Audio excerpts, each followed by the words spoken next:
তো হ্যালো বন্ধুরা, তুমি কি চাও তোমার ফেসবুকের ইউজার নেম অথবা তোমার ফেসবুকের নাম চেঞ্জ করতে? তো কীভাবে চেঞ্জ করবে আমি কিন্তু এই ভিডিওর ভিতরে তোমাদেরকে দেখিয়ে দেবো।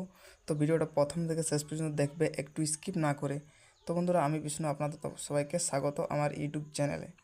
আর যারা ফেসবুক থেকে দেখছো অবশ্যই ফেসবুক পেজটা ফলো করে নেবে। তো সবার প্রথমে ফেসবুকের নাম চেঞ্জ করার জন্য সবার প্রথমে তোমাদের যে ফেসবুকটা ওটা ওপেন করতে হবে।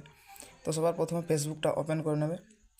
তো সবার প্রথমে ফেসবুক ওপেন করার পর তোমাদের সামনে এরকম চলে আসবে। তো এখানে দেখতে পাচ্ছ উপরে সাইডে যে থ্রি ডট দেখতে পাচ্ছ, তো এখানে একটা ক্লিক করতে হবে। তো এই থ্রি ডটের উপর একটা ক্লিক করবে।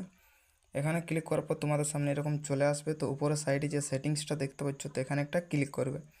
এখানে ক্লিক করার পর সেটিংসে ক্লিক করার পর তোমাদের সামনে এরকম চলে আসবে। তো এখানে দেখতে পাচ্ছ see more in account centre, তো এখানে যে অপশানটা দেখতে পাচ্ছ, তো এখানে ক্লিক করবে। এখানে ক্লিক করার পর তোমাদের সামনে এরকম চলে আসবে। তো এখানে দেখতে পাচ্ছ প্রোফাইল, উপরের সাইডে যে প্রোফাইল ইয়াটা দেখতে পাচ্ছ, তো এখানে লোগোটা, তো এখানে লোগোর উপর একটা তোমাদের ক্লিক করতে হবে তোমাদের ফেসবুকের যে ইউজার নাম ওটা চেঞ্জ করার জন্য। তো এখানে ক্লিক করবে। ক্লিক করার পর তোমাদের সামনে এরকম চলে আসবে। তো তারপরে এখানে আবার একটা ট্যাপ করতে হবে। এখানে ক্লিক করার পর তোমাদের সামনে এরকম চলে আসবে।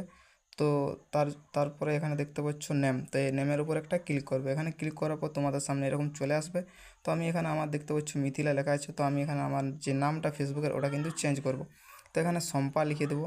এখানে শম্পা লিখে দেওয়ার পরে আমার যে মাহাতো আছে ওটা মাহাতোতে দিলাম। তারপরে এখানে নিচের সাইডে দেখতে পাচ্ছ রিভিউ ও চেঞ্জ, তো এখানে তোমরা কিন্তু দেখে নিতে পারো চেঞ্জ করার আগে। তো এখানে একটা ক্লিক করবে। এখানে ক্লিক করার পর তোমাদের সামনে এরকম চলে আসবে। তো দেখতে পাচ্ছ শম্পা মাহাতো, তারপরে নিচের সাইডে দেখতে পাচ্ছ মাহাতো শম্পা। তো এগুলোর মধ্যে তোমাদের দুটো অপশান চলে আসবে। তো দুটোর মধ্যে তোমরা যে কোনো একটা চুজ করে নিতে পারবে। তারপরে এখানে নিচের সাইডে যে সেভ অপশানটা দেখতে পাচ্ছ, তো আমি উপরেটা চুজ করলাম। তারপর এখানে সেভ চেঞ্জ, তো এখানে ক্লিক করলাম। এখানে ক্লিক করার পর আমার যে ফেসবুকের প্রোফাইল যে নেমটা ওটা কিন্তু চেঞ্জ হয়ে যাবে এরপর। তো তোমাদেরকে চলো দেখিয়ে দিই চেঞ্জ হয়ে গেছে। তো এখানে দেখতে পাচ্ছ আমার যে ফেসবুকের প্রোফাইলের যে ইউজার নেমটা ওটা কিন্তু চেঞ্জ হয়ে গেছে। তো চলো তোমাদেরকে আমি মেন প্রোফাইলে দেখিয়ে দিই। তো এখানে দেখতে পাচ্ছ আমার যে ফেসবুকের প্রোফাইল নেমটা ওটা কিন্তু এখানে চেঞ্জ হয়ে গেছে। আগে ছিল মিথিলা মাহাতো, এখন দেখতে পাচ্ছ শম্পা মাহাতো। তো এখানে দেখতে পাচ্ছ খুব সহজে কিন্তু তোমরা কিন্তু এরকমভাবে কিন্তু খুব সহজেই তোমার ফেসবুকের প্রোফাইলের যে নাম ওটা কিন্তু পরিবর্তন করতে পারবেন। তো তোমাদেরকে ভিডিওটা কেমন লাগলো অবশ্যই কমেন্ট করে জানাবেন। আর ভিডিওটা ভালো লাগলে অবশ্যই লাইক শেয়ার করে দেবেন। আর ভালো লাগলে অবশ্যই চ্যানেলটা সাবস্ক্রাইব করতে পারেন।